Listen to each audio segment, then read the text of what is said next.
Hi guys, welcome back to my channel. My name is Adriana. Today I'm going to share with you some tips on how to make your room or house more relaxing. Personally, I like creating my home environment to be in such a way that it helps my mind to be more relaxed and also my inner world to be reflected in my environment. Sometimes I tend to overthink and then I realize my environment is not organized enough or clean enough, or there are some things that subconsciously add up and create stress in me.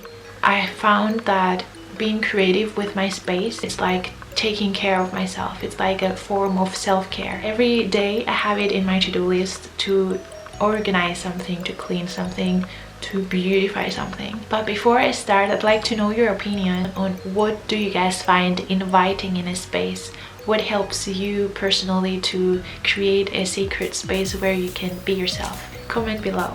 I, for example, like clutter-free space and simplicity. You can find different articles or researches online where they explain how simplicity has a direct effect in our mood and in our overall behavior in life.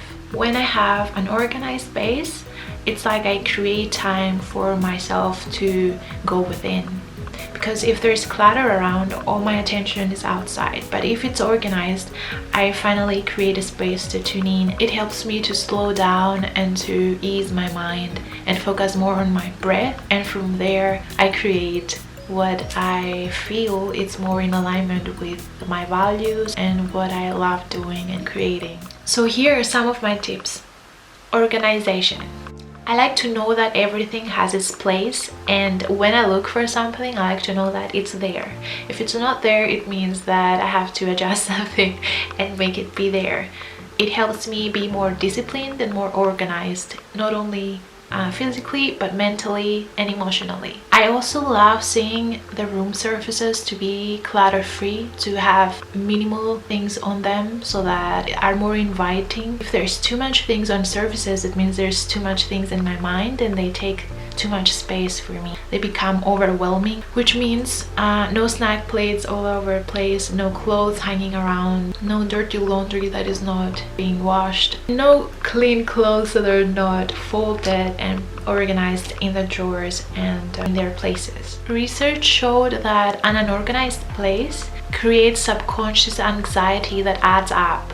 So you wake up and feel anxiety because your house is not organized, or you have something subconscious that you need to see and it's been reflected in your environment. And this leads to mood disorders. If it's there for too long, you are constantly stressed about it and it creates maybe depression or forms of anger or mood swings and unhealthy habits, especially with nutrition and exercise. If your kitchen is not clean or organized, then you don't really feel the need to be healthy in your nutrition. You don't really care what you put in your body. You become just like a lazy person, unfocused, without clarity and no self-respect or self-love, because the outside environment is reflecting what you feel within. Rearranging furniture. If you follow me for a while, you know that I love rearranging things in my room in very little things. Every time that it's a new cycle, I like to add things or remove things because it makes me more grounded. It's a good way for me to help me break the routine and start fresh on something, start focusing differently on things and have a fresh perspective, a fresh reality to create in more in alignment with the new change. It's like a new cycle, a new me. Colors and textures. Now, if you follow me for a while, you'll see that I've had my room in many different ways with many different colors, pink wallpapers on the walls, and then when I was a teenager, we dyed the walls really dark gray and everything was black or white or red in here.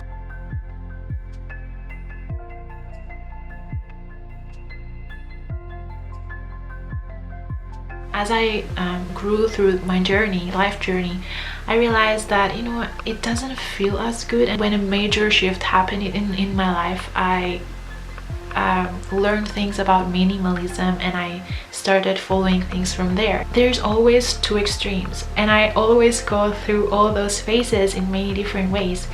I had too much things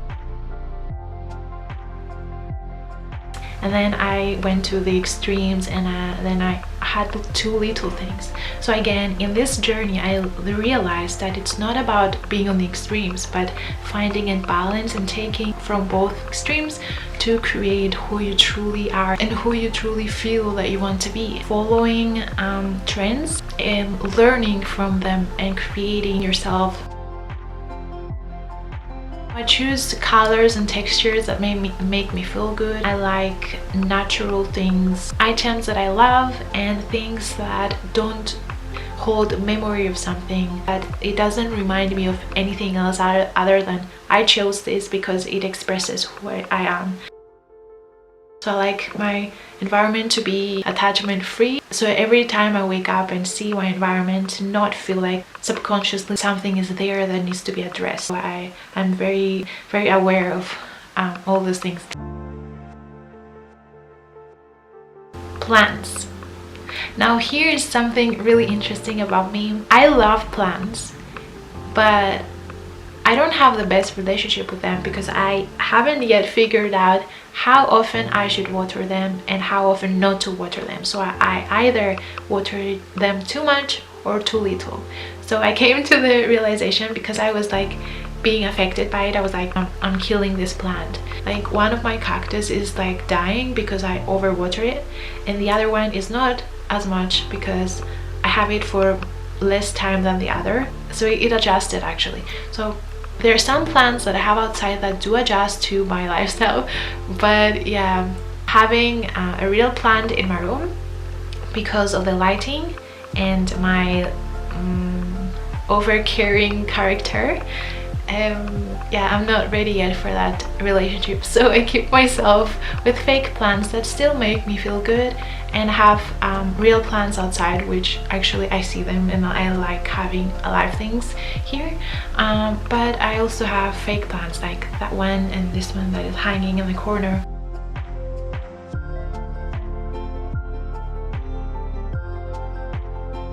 I like to have plants that bring the outside in and it feels like I'm in a jungle or something.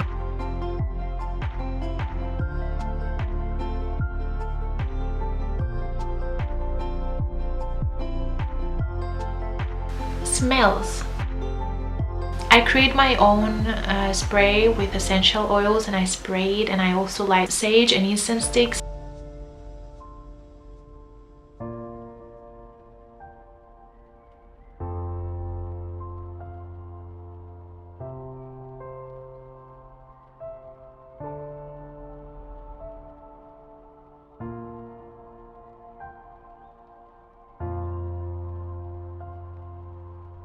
Smell for me is very important. It sends signals to my brain that, you know, now everything is organized and it smells good, so I'm ready to either unwind and sleep, or start my day refreshed and ready to like handle things. I want to make a video on this, on how to also use specific mantras that you can clear your environment, your space in your home. It's gonna be a part 2 of the mantras that I shared on a previous video on how to call forth your higher self. But I received a new download on this lately that explains more on what exactly those mantras do, and I want to share this in another video, so stay tuned for that. I'm really looking forward to do this video for you, so I'll put the link below when the video is ready. Make sure to subscribe and turn on the notification bell so that you won't miss this video or any other future video that we'll make.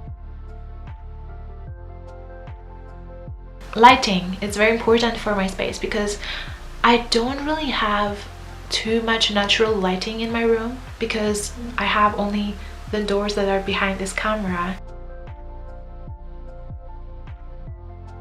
and I don't have any other window. So having a white light is very important for me because it's like natural lighting. It helps my mood, and it helps not only to you know, feel better, it creates a good atmosphere and really shows what's going on here, and really like it helps me be more mindful and still and really more focused in my day.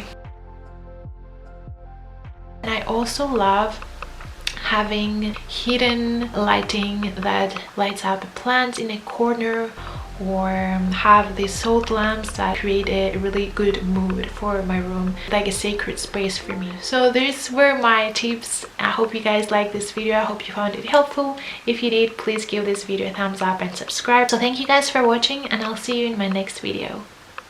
Bye.